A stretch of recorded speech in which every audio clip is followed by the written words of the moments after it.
Night 1. A hoof tapped against the window panes. It was 4 in the morning, and Fluttershy was standing outside of Applebloom's bedroom window.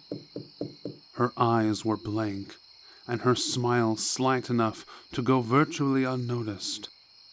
As Applebloom turned her head towards the window, Fluttershy raised a hoof and tapped against the glass again. She mouthed 4 words, her mouth barely moving. It's cold out here. Applebloom pulled the covers over her head.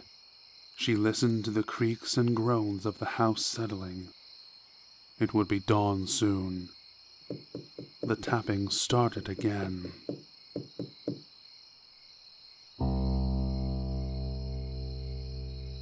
Night 2. Fluttershy was standing outside of the window again. Her eyes didn't look quite right, but Applebloom would have been at a loss if asked to describe how. The dark red stain across the left of Fluttershy's face contrasted harshly with her normally bright fur. She again tapped on the glass, again mouthing those 4 words. It's cold out here. It was not cold. If anything, it was an unusually warm spring night. Applebloom pulled the covers up to her muzzle. A part of her wanted to open the window and let Fluttershy in. Yet there was that whisper at the back of her young mind. No, Some part of Applebloom's brain said. do not open the window. So she merely sat there, staring into Fluttershy's slightly off eyes. Sleep seemed a remote possibility, but eventually it came. Applebloom dozed off just as the tapping stopped. Night 3. That night, Applebloom dreamed of toys. Not merely toys in general, but familiar plush or wooden faces from her childhood. She saw the wooden dolls Granny Smith had given her. The hand-me-downs from Big Macintosh and Applejack were also there. Although they looked dingier than Applebloom remembered, she found herself digging through what seemed to be an unending pile of toys. What am I looking for? Applebloom wondered. Applebloom decided a minute later it must be King Paws, her favorite teddy bear. She remembered loving him immensely when she was a foal. But why couldn't she find him? Surely he must be somewhere. Surely this relic of Applebloom's foalhood was not so easily buried. But King Paws hadn't been buried. Had he? He had gone missing. He had vanished from her life one spring night. And Applebloom had never been quite the same since. With this realization, Applebloom started to sob. This rush of emotion yanked her out of her dream. Fluttershy was standing outside the window again. Clutched in her mouth was a tattered, old teddy bear. Night 4. Applebloom slept in Applejack's bed that night. She made up some excuse about nightmares, horribly aware of how immature she sounded. But her big sister was more than willing to switch bedrooms for the night. And of course, Applebloom could not tell her the real reason she was so distraught. Lying in bed, Applebloom started thinking about her foalhood for some reason. She recalled bright eyes peering out from an open wardrobe, shadows slinking across the floor, a husky sigh as she approached sleep. But those were not memories, were they? Surely they were simply the remnants of past bad dreams. Applejack complained of a headache the next morning, but otherwise was none the worse for wear. Night 5. Apple Bloom was alone in the house. Her siblings and grandmother had left the premises, the former due to a last-minute order, and the latter due to some business with a distant relative. They would not be back until late the next day. Prior to bed, Apple Bloom locked all the doors and windows in the house. She made a bed for herself on the living room couch, and as one final precaution, Apple Bloom took an old garden hoe from the barn. She laid it next to her makeshift bed within Hoof's reach. It was raining outside. Apple Bloom listened to the raindrops splattering against the roof as she dozed off. Occasionally, she was convinced she heard something else. A footstep, a bang, a whisper. No, it was her imagination, or perhaps the wind. Apple Bloom snuggled deeper under the blanket.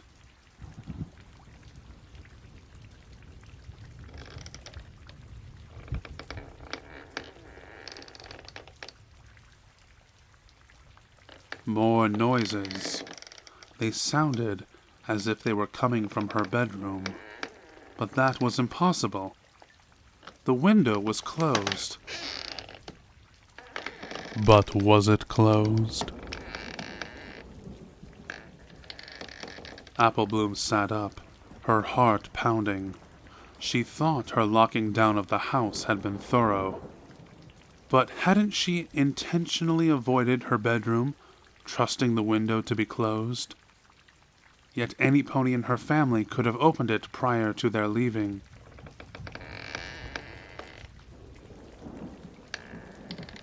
Even more noises, banging, and perhaps footsteps. And Apple Bloom was now certain they were coming from her room. She clutched the blanket, quivering. What was she going to do? Investigate? Flee? But what if it really was her imagination, and the window was firmly shut? If so, stepping out of the house might put her in more danger. Apple Bloom threw off the blanket and dropped to the floor. She had to know. Perhaps she was trotting to her own death. But it was better than simply waiting for some unknown horror to grab her. Apple Bloom took the garden hoe in her mouth before she headed up the stairs. The house was silent, but Apple Bloom was not fooled. She approached her bedroom with caution. A part of her expected the door to fly open and for some awful creature to pounce. But having a weapon of sorts made Apple Bloom feel brave. Brave enough to gently push the door open without hesitation. The window was open. The wind, now practically howling, was slapping sheets of rain and leaves into the room. Judging by the twigs and leaves that had accumulated under the window, it had been open for a while. But the window was not the part that made Apple Bloom pause. It was not the cause of the scream that climbed halfway up her throat. She saw it within seconds. And once she did, Apple Bloom thanked Celestia she had not stepped into the room.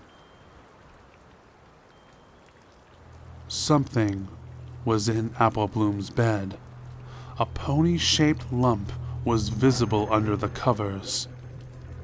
It was moving, its chest rising and falling with every breath. Apple Bloom thought she smelled something rotting and dusty, like the pages of a very old book. But she could have imagined it.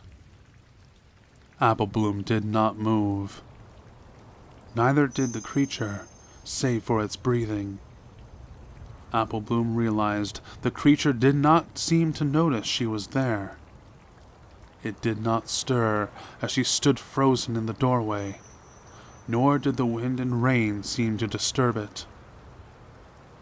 Apple Bloom eventually left the room, quietly shutting the door behind her. She went back downstairs, slower this time, as not to make too much noise. Apple Bloom ended up spending the night in the barn, When her family returned and demanded an explanation, she made up some half-believable story about a burglar. She refused to return to the house until all the rooms had been searched. As Applebloom had expected, no signs of a break-in were found, save for the open window in her bedroom. Applebloom returned to her bedroom after the search was complete. Other than a few dry leaves and the lingering smell of decay, there was no indication of anything having slept in her bed. However, Applebloom found that one of the dresses in her wardrobe was covered with dirt and what appeared to be a single, bloody hoofprint. Applebloom burned the dress in the fireplace later that day. Night 6. Applebloom stayed up all night. She was sleepy to the point of near madness, but she refused to tear her eyes from the window. Fluttershy was watching her yet again. This time, she held a single piece of ripped cloth from her mouth. It was from the dress Applebloom had burnt. Applebloom had buried the remains of it in the yard. Applebloom thought of the eyes and the shadows that seemed to have haunted her early foalhood. She was now convinced she had also heard scratching noises and perhaps tapping. But memories and nightmares had become interchangeable as of late. Applebloom was not wholly convinced they were not one and the same. The two sat locked in what seemed to be a staring contest until morning came. As soon as Celestia's light poked its way through the clouds, Fluttershy turned and trotted away. Applebloom did not get up from her bed. It was minutes before she at last gave in to slumber.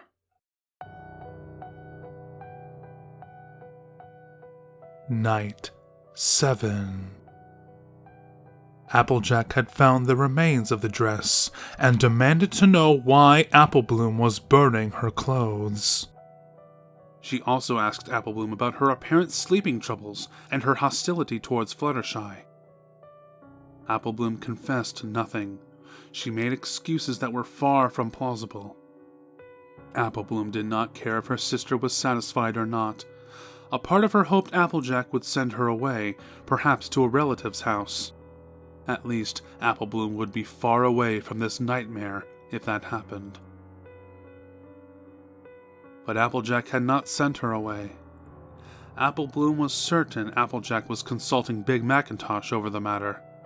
But for the time being, she was forced into another staring contest with Fluttershy, or whatever loathsome creature wore Fluttershy's face, outside her window. Fluttershy pressed her hooves against the window. Her eyes seemed larger than they should have been. She appeared mournful, as if denied some great conquest. Applebloom could only stare for so long before she turned away. Fluttershy mouthed those familiar words again. It's cold out here. Applebloom stuck her head underneath the covers. She did not hear Fluttershy tapping at the window, but that mournful face had taken over her thoughts. Night 8. Applebloom thought she might have been sleepwalking the previous night, for she had not awakened in her bed, but curled up in front of the closed window. Enough is enough, Applebloom thought as she lay in bed. It might have seemed like a brave proclamation, but in truth, Applebloom was terrified. She again did not sleep. Her eyes focused on the creature outside of her window. Fluttershy returned Applebloom's stare, smiling and licking her lips. Night 9. Earlier, Applebloom had overheard her older siblings talking about doctors. She was aware they planned to send her to one. Whatever her siblings planned to do, Applebloom was confident her troubles would end soon enough.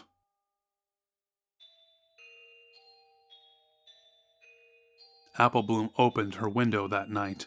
She waited until the sun had almost sunk below the trees before she did so. Her family had dozed off a little while ago. Confident she was the only sleepless soul in the house, Apple Bloom left her bedroom and went downstairs. In the kitchen, Apple Bloom procured an old gas lamp. She also took the sharpest kitchen knife she could find from the drawer, far more useful than the garden hoe she'd chosen last time. But in this case, the purpose was not mere defense. Apple Bloom waited until darkness had truly fallen. Then she crept back to her room, the gas lamp held precariously in one hoof, and the knife handle in her mouth. Apple Bloom nudged the door open, inch by inch, careful to minimize any noise she made. The creature was again lying in Apple Bloom's bed, the outline of its form underneath the covers. Apple Bloom placed the gas lamp on the floor. She froze as it touched the floorboards with the slightest thump. But she saw no evidence of the creature awakening at the sound. Apple Bloom held back a sigh of relief. Apple Bloom waited a few more minutes to ascertain that the thing was asleep. She then approached the bed, knife still clutched tightly in her mouth. She was shaking, but she refused to hesitate in this moment of action. Apple Bloom reached the side of the bed and gently pressed both hooves against it. She eased herself up, carefully pulling herself onto the bed next to the creature. And then the creature moved. It was only a slight shift, as if it was trying to get comfortable. But it was enough to completely destroy Apple Bloom's nerve. Apple Bloom dropped the knife, a squeak of terror flying out of her mouth. She pressed both hooves against her mouth. But it was far too late. The creature seemed to sense Apple Bloom was near. It moved in one swift, jerky motion, arching its back and bending its head in a way no normal pony could have managed. The creature gave a long growl, its body appearing to convulse as it threw the covers from it. Apple Bloom screamed, leaping from the bed. The creature leaped from the bed as well, moving in a way similar to a spider. It still resembled Fluttershy, but its neck was bent at an unnatural angle as if broken, bent to one side and upside down. It regarded Apple Bloom with its upside-down grin, a grin extending far past what should have been possible. Its tongue hung limply from one side of its mouth, like that of an excited dog. It was panting in eagerness. Applejack rushed into the room, a gas lamp in her hoof. What in the hay is going on? Applejack said breathlessly. But Apple Bloom could only whimper, pointing a hoof at the creature that now stood in silent triumph near the window.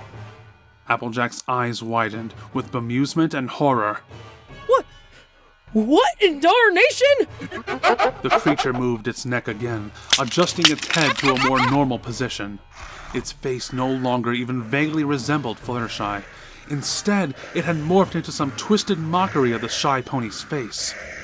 The mouth stretched even farther, the pupils smaller than pinpricks. It was breathing heavily, a tongue at least a foot long hanging from its gaping maw. Applejack threw the gas lamp at the creature.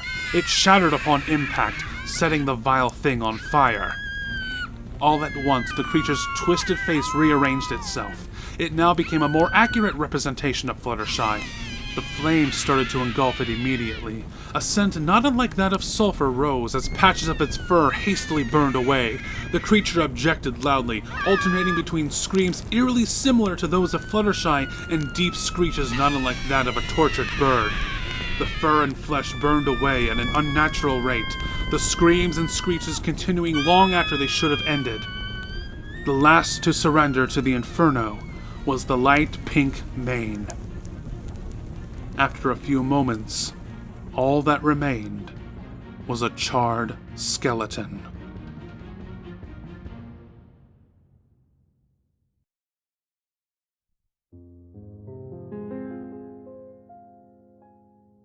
Applebloom and Applejack did not speak to each other. Neither spoke a word of the incident, even after Applejack had buried the body in a secluded part of the farm. In fact, they both took the secret to their graves. Applebloom never again slept with her window open, even on particularly hot nights. Eventually, she was able to resume regular interaction with the real Fluttershy, although it took months before she could look her in the eye. And for a while after that, Applebloom would shudder every time Fluttershy smiled. The creature's smile would haunt her for the remainder of her days. Occasionally, on nights when it was particularly cold and the wind is close to howling, Applebloom will swear she hears a tapping at her window, but she never gets up to check. She merely snuggles deeper under her covers, willing herself to enter dreamland quicker. But it is a little harder to ignore the voice. It whispers to her, seemingly inches away from her ear. It sounds very much like Fluttershy. It's cold down